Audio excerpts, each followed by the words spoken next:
Hey everybody, Ivan Gusak, your host of the Populist Patriot. Today I'm going to do a quick live stream. I was recently perusing the Club for Growth website, and they are a libertarian, reactionary, anti-tax, anti-regulation, as far as trade goes, very globalist. They're a disaster of an organization. Everything that is wrong with the American political system, in part, is represented by groups like the Club for Growth. They've received some uh, dollars from reactionary billionaires, including the Koch brothers and Walt, your sort of financial speculator types. Um, I was kind of going over some of their voter litmus tests, and I'm like, I know in the past they were against tariffs on dumped Russian products, and the economy of Russia is state subsidized. You have huge swaths of state-owned sectors, as well as crony capitalist enterprises that are tied in first with the Yeltsin, later the Putin dictatorships. So I wanted to see their position on permanent normal trade relations with Russia. Well, the Club for Growth like to grouse and complain against the Obama administration's quote unquote alleged socialism and everything else and blah, blah, blah. They like to dress themselves as this patriotic organization. And the Club for Growth turns out they hated Obama, but they did love some of his policies, and one of which was the permanent normal trade relations for the Russian Federation under the neo-KGB crypto-communist Putin dictatorship. Yes, Club for Growth is for trade with America's geopolitical enemies. Club for Growth, they are free trade. They are huge, huge supporters of trade with communist Red People's Republic of China. They're against any forms of protective tariffs to protect America's flagging industries like the steel industry, which is important for any strong nation that wants to have a strong, self-sustained military force. Well, their support for China is well documented. It's documented for groups led by groups like the U.S. Business and Industry Council, as well as the Coalition for a Prosperous America. And I've discussed the Club for Growth's positions for supporting trade with China in my book, Sowing the Seeds of Our Destruction, Useful Idiots on the Right. Well, lo and behold, it also supported the House bill HR 6156, passed in 2012. Club for Growth supported, as I said, passed Russian free trade bill. Club for Growth was for free trade with Vladimir Putin. Enough said. Enough said. Club for Growth not only are useful idiots on the right, I don't think they really care. They know Putin is an aggressive geopolitical enemy of the United States, the Putin dictatorship. And they're just libertarians. They're corporate libertarians. They don't care who they support. These are the type of people, greed is their creed. New ideas. Hello. Are you basically a libertarian? Absolutely not. Thanks for listening. New ideas. Appreciate it.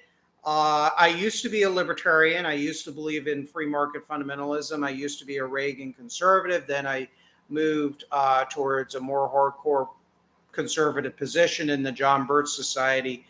But by about 2008, I started to get disillusioned with that. So I am basically a populist. I am a civic nationalist. I am for a form of capitalism, but more of the stakeholder variety, the pre-Reagan capitalism. I am an economic nationalist. Socially, I like conservative goals, but I don't like conservative methods in achieving conservative goals. I think the current fusionist Reagan variety of conservatism is intellectually contradictory. I am at a midpoint between an interventionist when it comes to foreign policy and an isolationist. I think we need the primary concern of American defense policy is to defend the American homeland, the continental United States, and its overseas territories, along with also maintaining within reason the Monroe Doctrine, and also having certain support for quote unquote allies. And I don't like the term allies. I like the terms countries that we have intersections of interests with. Economically, politically, I'm for more of a populist form of government, but I'm very anti-libertarian. New ideas, if you're a libertarian, I mean, you're more than welcome to listen to the channel, but I really go very hardcore against libertarians. So in this particular live stream, I'm really hitting hard at the Club for Growth. They claim they're for freedom, they claim they love America, and they claim they're patriotic, but in reality, the Club for Growth is an organization that is basically interested in ideology as well as fattening the bank accounts of their donors. And that included the Koch brothers, even though there's now one politically active Koch brother left. And Koch Industries and its subsidiaries profited very heavily from trade with Putin's Russia as well as communist China. So my purpose is not only to go hard against the totalitarian elements of the left and extremist elements of fascism on the one hand, but also it's important to go hard against the globalist corporate plutocracy in the United States and enablers. Okay, do you believe the Israeli lobby's influence in U.S. is harmful or is it an issue? Sorry to derail, but I just watched some your neo-Nazi video. Yeah, I'm anti-neo-Nazi, but I understand the grievances of extremists, and I think the best way to address the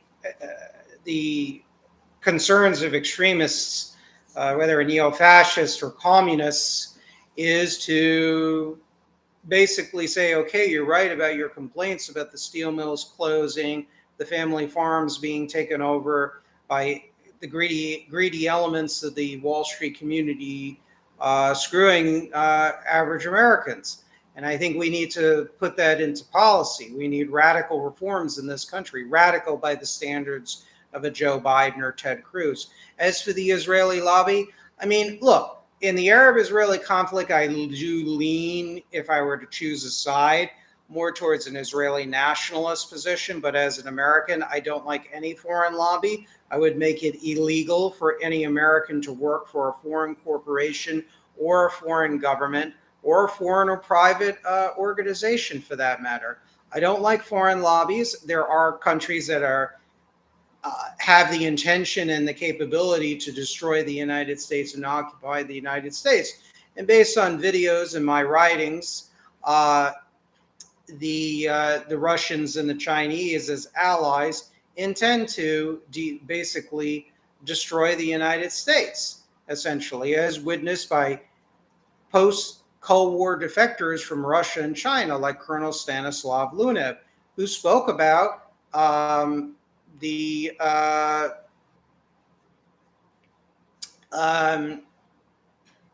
talks about Colonel Lunev talks about invasion plans. I get the impression that you're skeptical of capitalism. If you don't believe in authoritarianism, what mechanism could keep capitalism in check? That's an excellent question, and I have had to solve that. I'm for a form of capitalism that existed between the country roughly the 1940s and the 1980s. And I also believe in the American School of Political Economy. I think we need a new framework in the Constitution that is going to give some authoritarian powers to reverse the country's course. I don't like saying this. I just don't have any other answers. You have a situation in this country, New Ideas, where Elections don't matter. We look at what happened to Bernie Sanders in 2016, 2020, as revealed even by Donna Brazile, very publicly, former DNC head. When we take a look at the polls of what the American people want and what we're getting, you don't have so-called democracy, which is not democracy. It's an oligarchy with democratic trappings. You have a situation where the needs of the people are not being translated in public policy. When you have two-faced corporate plutocratic interests, many of them supporting trade with our geopolitical enemies and pushing hard for technology decontrols on China, on Russia, and everything else, and all these free trade treaties with Hanoi, Moscow, and Beijing, what do you have? We're overruling even our own intelligence and military communities. When you take a look at all these different things, the declining standard of American living with the fall in the birth rates where people can't afford to have children, where you have all these social problems occurring, I ask the audience, what other options do we have? You look at the voter suppressions as revealed by the daughter of a Republican, prominent Republican in North Carolina, and all these voter suppressions. And I'm for voter ID as a matter of principle, but I'd rather make sure that these people are citizens and then make it easier to get them IDs so they can establish who they are, so these are legitimate voters. But they're using these causes, the Republican establishment, to suppress the vote. We see that untrammeled liberalism is being exploited by corporate elites that don't want the betterment of this country. And I documented in this book in a very lengthy fashion in Turning the Page.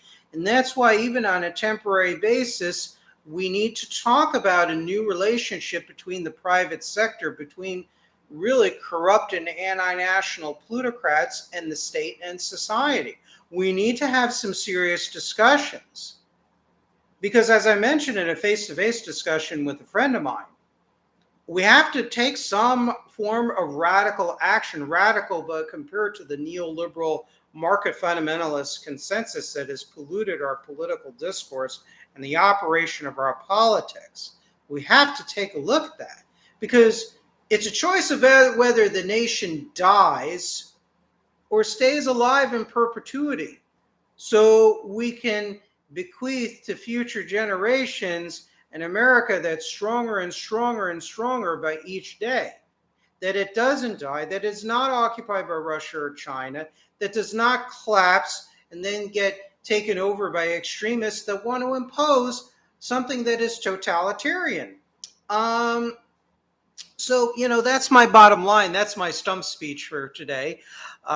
New ideas. Thank you so much for listening to my rant, my stump speech. I believe that Russia and China are only reacting to America's hostility towards them. What's your view? Do you understand why they would resent the USA? Why exactly don't you like them? Well, because they want to export their political model to the United States and occupy us, a la Red Dawn, the movie. I'm sure you're familiar with it. And, I don't want to live under a totalitarian political system that all they care about is just complete and total power, where there's untrammeled corruption and just where I couldn't go to the beach to do my paddleboard or see my daughter because you have a block committee breathing down my nose and saying, do you want to see some papers? I don't want to live under that system. That's why I reject the totalitarian extremists. With Russia and China, we have always had contradictory policies towards our enemies. American companies, until recently, and even still under loopholes, I discuss this on many videos, and in my books, I discuss this in tremendous detail.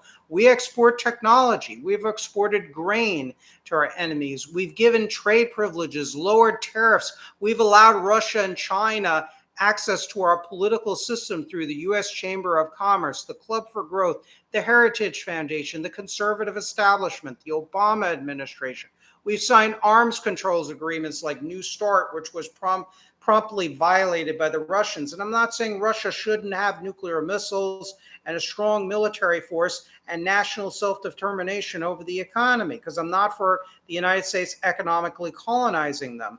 But also, they are geopolitical enemies. They did not have a true house cleaning of communism, a true transformation. Many of the same party elites remained in power. They had a program of establishing, as established by Politburo documents, one dated from 1990, which described the creation of an invisible party economy. And defectors from the FSB, SVR, and the military forces of the Russian Federation came forth and disclosed this, and many of which I describe in my books, like Turning the Page. So I look at that, and they had us fooled. They thought they were fooling us and thinking that the Cold War was ended. They launched a strategic retreat. Georgy Arbatov, who was a former ideologist within the Soviet Communist Party, referred to it as eliminating the image of the enemy. And that's what happened. And that's what happened also with Israel and every other Western country. They were convincing that the Soviet Union, then Russia, is their friend.